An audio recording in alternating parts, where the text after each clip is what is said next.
it might be kind of difficult to see. They're very large prints, but it's got storytelling. And that's the key thing that I do.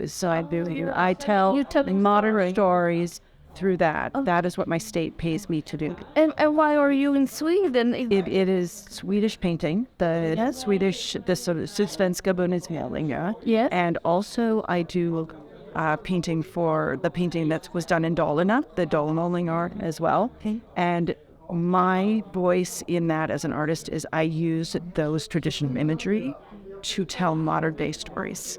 So, yeah. And so I use this. Well, I'm of Swedish descent, and in the United States, and we can go outside if you like. oh, are you? Welcome to Sweden. Thank you. I am very happy to be in Sweden. Yes. And so are you. So my name is Pieper Fleck Bloomquist. Pieper Bloomquist.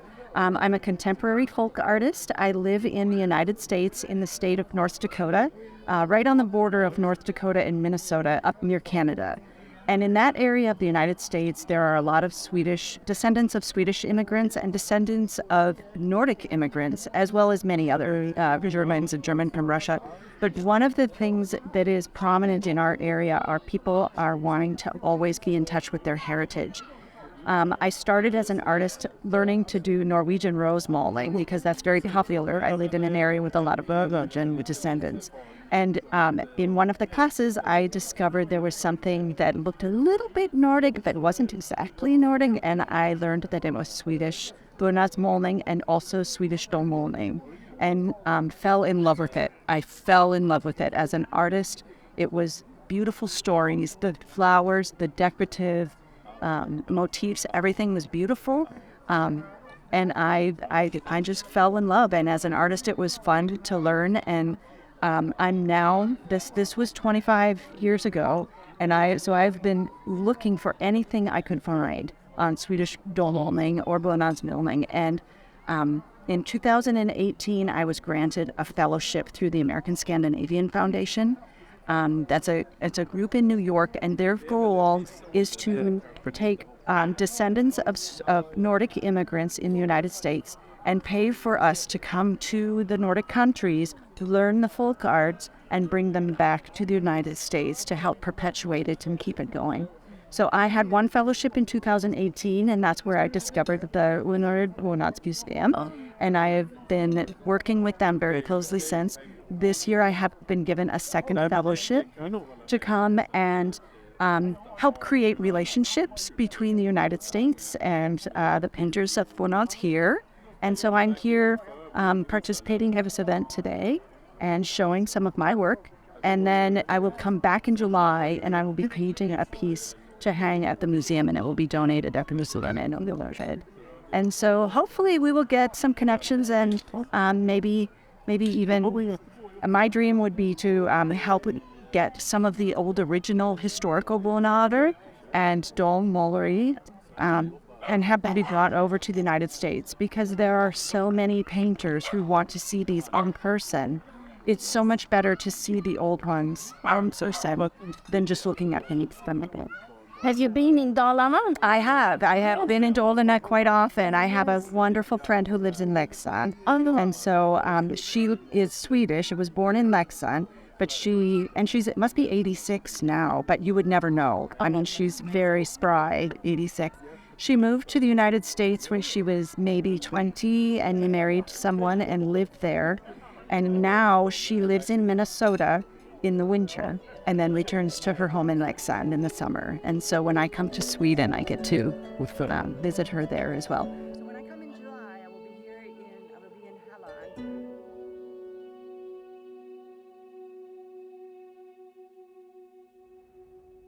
Part of my fellowship was to come here and take part in the symposium which is happening on Monday. And in fact, when I applied for the fellowship, Soren at the Konstnärern Piepersom and I were talking about what some of the things I could do to help make connections. And he said he had a dream of doing a symposium like this. And I said I had a dream of coming to a symposium. And so together we kind of came up with the idea of how it should be. And he's done all of the organizing, and I'm just happy that I can be there.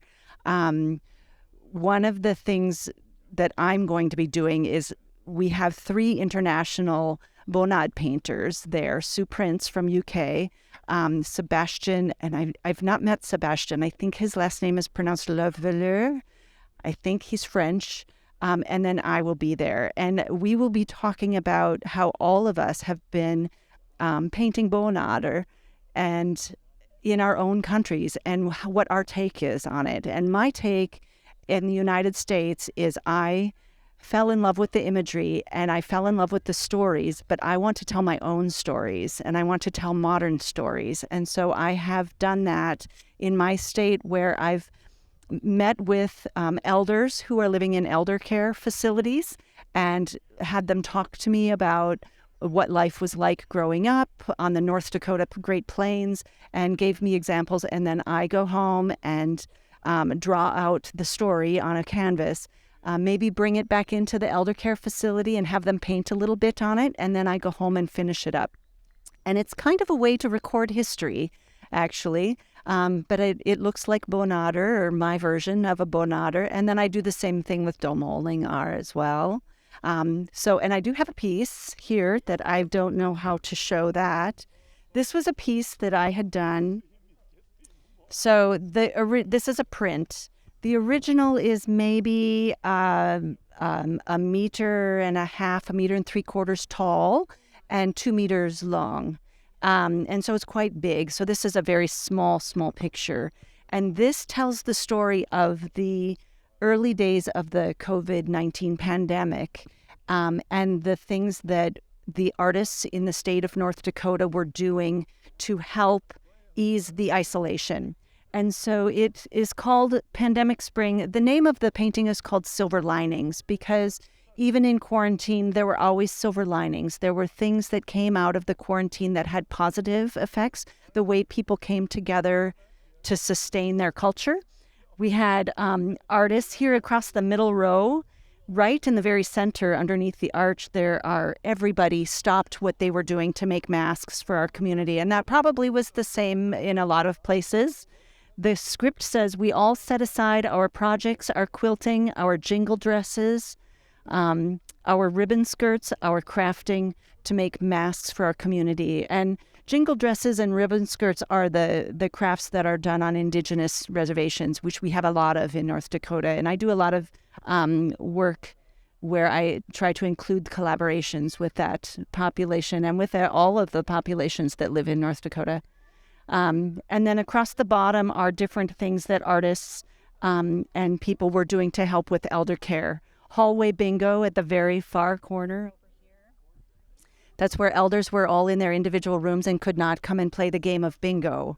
And so they had to sit in the doorways and play from the doorways. So it was a way to be together safely, but still having to stay apart. So yes, it is. Yes. And here's one family who rented, we call it a scissor lift. I don't know what it's called in Swedish. It's on the back of a truck that would lift a platform up to the top. The grandmother was on the second floor and was celebrating 90th birthday and could not have visitors. And so the whole family rented a scissor lift and lifted the whole family to her window. So I had to capture that picture in the painting. So my job is to talk about hope. I think sometimes the United States has a strange culture at times, especially in these times. But I think overall, the people who lived on that land to begin with are very in touch with their heritage. The people who have immigrated to that land are very in touch with their heritage. And I think all of us, the people who immigrated, were looking for a new life and a new place. And the people who had lived on the land still to this day there's very much hope that their culture is to prevail. And so that's what I try to capture in my paintings. This is my apron. Yes, the original painting is maybe, is not so big, maybe, less than a meter tall. And then I've put this is a painting that is modeled after a painter that is in Bursås in Dalarna. So Mats Persson Stadig, and another painter in that same area named Skinner Johan Ersson. And those are my two favorite dalmåler painters. I don't know the word in Swedish. They're my two favorite painters in Dalarna. And so this is my design, and I've put it on an apron. Yes, so this is great. I look forward to the symposium. I'm so interested in research. I'm interested in learning about the painters, old painters, where they lived, what their land looked like, what they maybe saw when they walked out of their front door, what were the materials they used. And I use sometimes acrylic on canvas, but I have also used egg tempera on linen. And my gesso is sometimes acrylic, but sometimes I make my own with an old recipe out of either limfärg, or I will use flour and egg and krita and make my own gesso from that. So I'm trying to use old materials and old imagery, but tell a new modern story.